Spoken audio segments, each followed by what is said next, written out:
Hey guys, and welcome to time period 3. By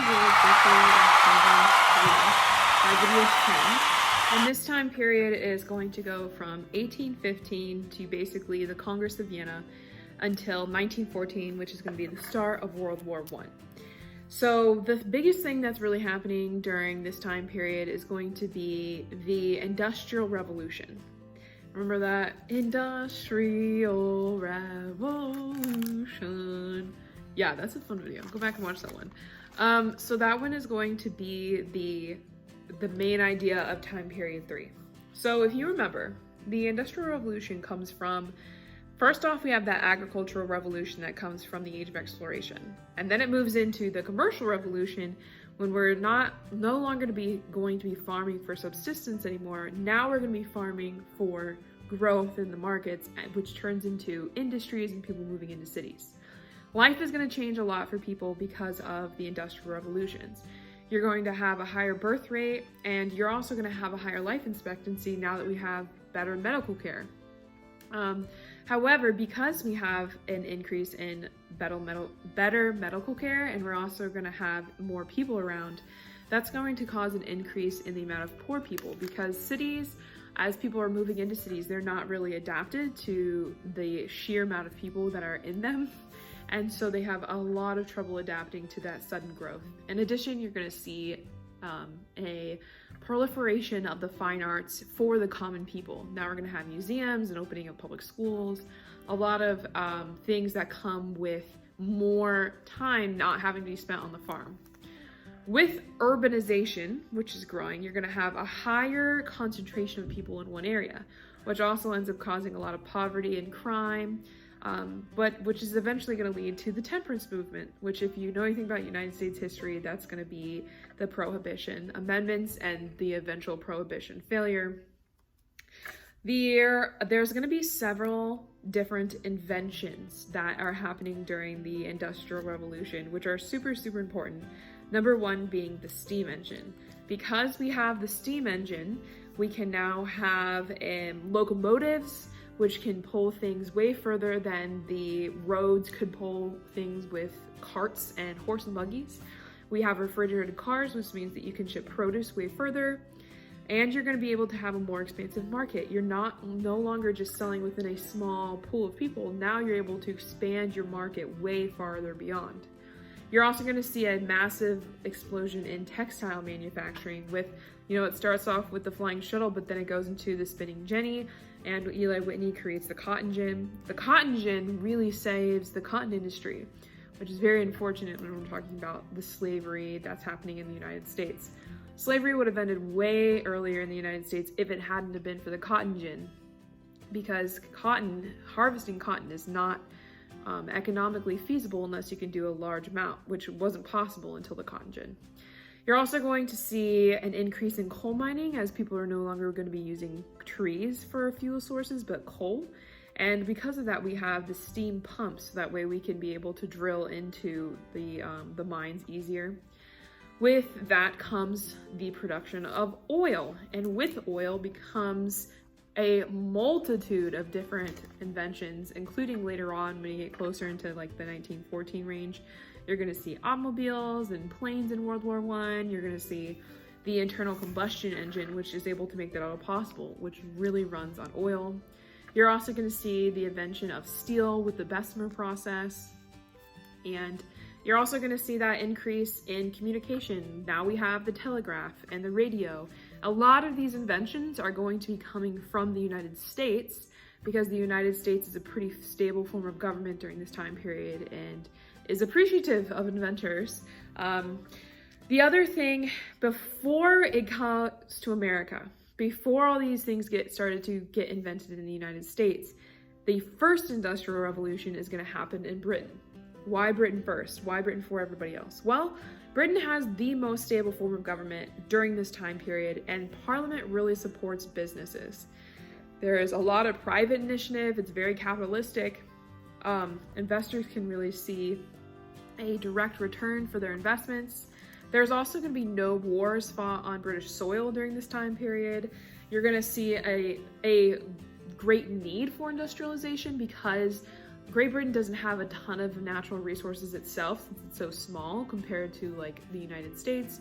So they're going to need to go to get coal because they're not going to want to burn down all their trees. And they're also going to have a lot of sheep, so they can have a ton of wool that can be used in things like the spinning jenny and things like that. The second industrial revolution is when it spreads beyond just Great Britain. First off, it's going to go to Prussia. And Prussia during this time period, remember, is going to be like Poland and Germany. And the reason that it's so successful in Germany, keep in mind that Germany is not united. It is going to be several different states. It's going to be this thing called the Zollverein, which is created by Friedrich List. And the Zollverein makes it so that all the different city-states in Germany can trade with each other as long as they're within the German boundaries, which makes it a lot easier not having to change customs every single time you want to go just a couple of states next door. France is going to be a little bit slower because keep in mind they're having to pick themselves back up from the mess that is the French Revolution, and of course France being France is always kind of going through things, and so they're not going to be able to jump on that as much.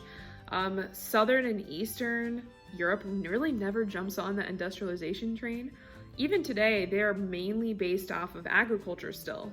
Even Italy is still mainly agriculturally based. And part of that secondary revolution is going to be spreading into the United States, which is when you're going to see that explosion of new technology. So when we're thinking about the Industrial Revolution, there's a couple of different results to kind of just keep in mind. Number one is going to be that increase of production and availability of product. You're no longer going to have a very, very finite amount of resources. Now we have unification of product. We can produce way, way, way more with the commercial revolution. You're also going to see that concentration and urbanization of your population. People are going to be drawn into cities and are no longer going to be living quite so much in the country. But because of that, you're going to see a lot of morality issues with the poverty and the very, very poor working conditions that are going to be during this time period. Family systems are going to change a lot as families are moving into cities and mothers are trying to work as well as fathers. And part of this idea of poverty kind of comes from it was trying to be helped by things like the Sadler Commission in Great Britain, which is attempting to deal and grapple with this problem of like, what do we do with all these people who need our social welfare and our safety issues as well? What are we going to do with all of these kids and people who are getting severely, severely injured without any workers' comp? And so that's when we're going to see acts specifically in Great Britain mostly. Where you're going to see things like the Factory Act of 1833, the Mines Act of 1842, and then the 10 Hours Act of 1847. Those acts are going to be boom, boom, boom. How can we make things safe, specifically for women and children? That's not going to be as expansive at all as what we see today, but it's at least going to help.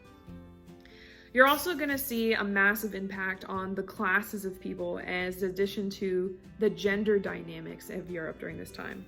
There's going to be a massive divide between the upper class, which is going to be the bourgeoisie, and the proletariat. And that gap is going to be continually increasing with this unlimited form of capitalism with monopolies. Society is going to be defined by class, and how you reacted and how you dealt with people, and basically who you spent all your time around is going to be people in your social class, no longer your profession. This is also, like I said, it's going to increase in unsafe working conditions, which is going to continually keep the poor poor. You're going to see more feminists coming forward wanting to advocate for the suffrage of women, which towards the end, like after World War I, you're going to see more countries giving female suffrage. This is going to change as far as gender. Gender is going to change because men want to become the breadwinners. It's no longer the whole family helps together in a farm. It's now mom stays at home with the kids, if possible, and men go to work. With this, you're going to see an increase in workers' unions. How can we band together to make things better for ourselves? With this city living, you're going to see an increase in vices, which basically means an increase in prostitution, unwanted pregnancy, STDs, a lot of uncleanliness going on because we don't have a lot of sewage control. And you're also going to see a tiny middle class that is very, very hard trying to be part of the upper class. and they are trying to act just as Victorian as the upper class is.